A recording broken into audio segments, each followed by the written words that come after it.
Porter's Five Forces is the last model that I want to talk about. This model also helps you understand the competitive landscape.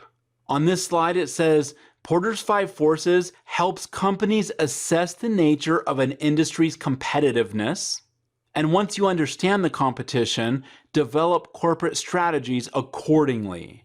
With Porter's Five Forces, you should be able to identify and analyze the important forces, which we'll go over in a minute, that determine the profitability of an industry. When we understand the 5 forces that are involved in any particular market, we should understand what our competition could look like and what they would be motivated by.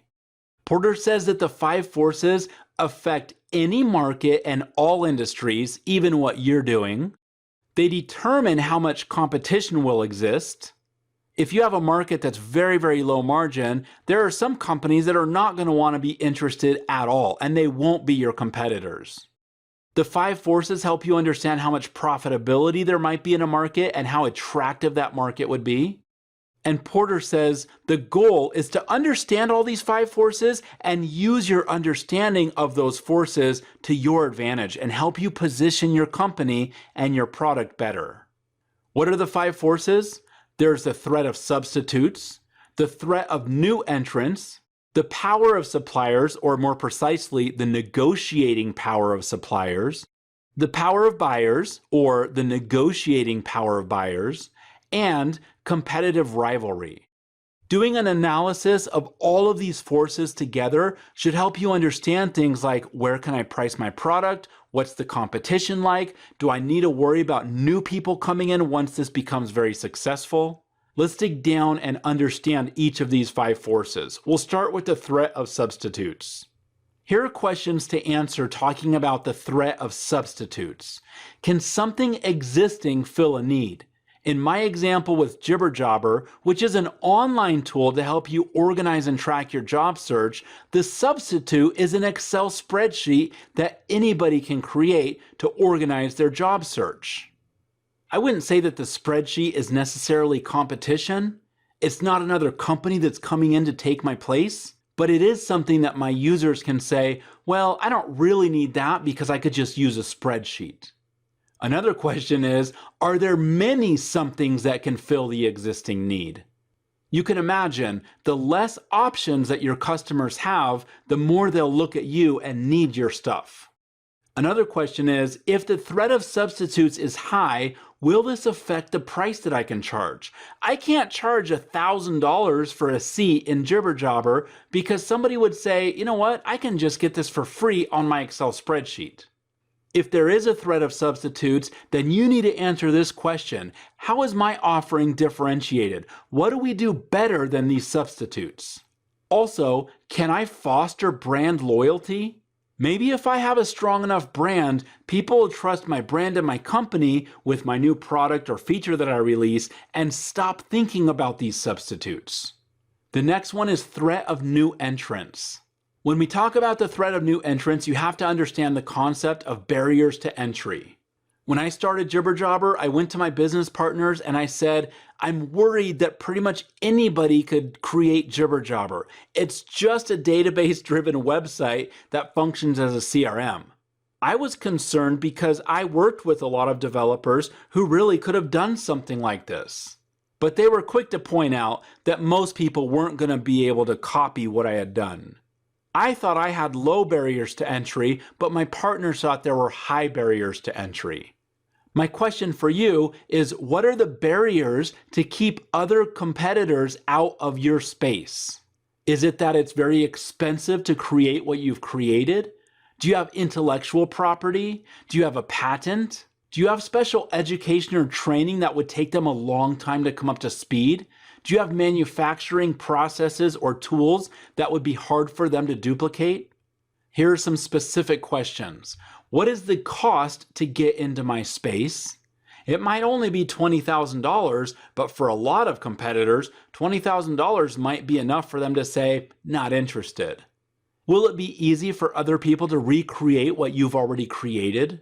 Is the industry or your product highly profitable? If you have a very high profit margin, then you should probably expect to see competitors coming pretty quickly.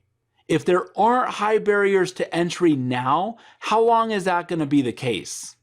The next of Porter's 5 forces is the negotiating power of suppliers. Here are some questions to answer. Are there many supplier options? For example, let's say you develop some software. Of course, right now you are the supplier, you're the programmer.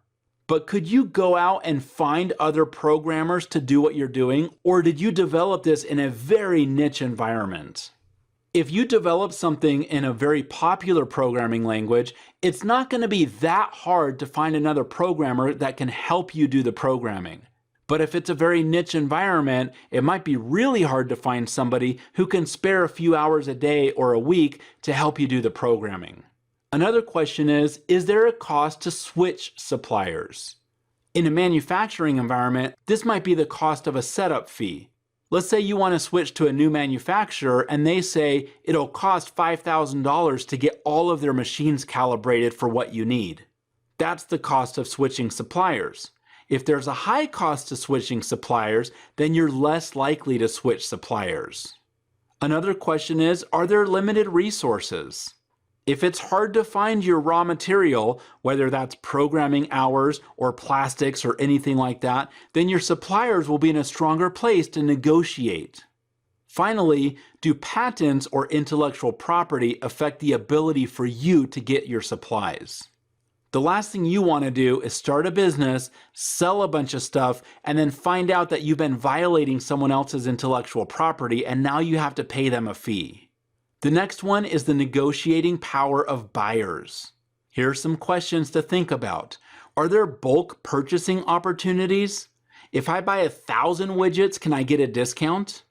Again, do your buyers have a switching cost to move to your competitors, or have your competitors made it really easy to leave your system and go to their system?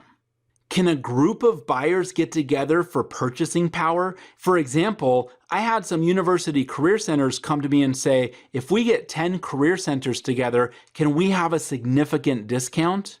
It might sound like a great idea, but if I didn't have a healthy profit margin built into the pricing in the first place, I wouldn't have a lot of room to negotiate.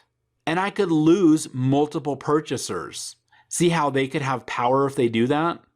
Also, can the buyer mandate the terms?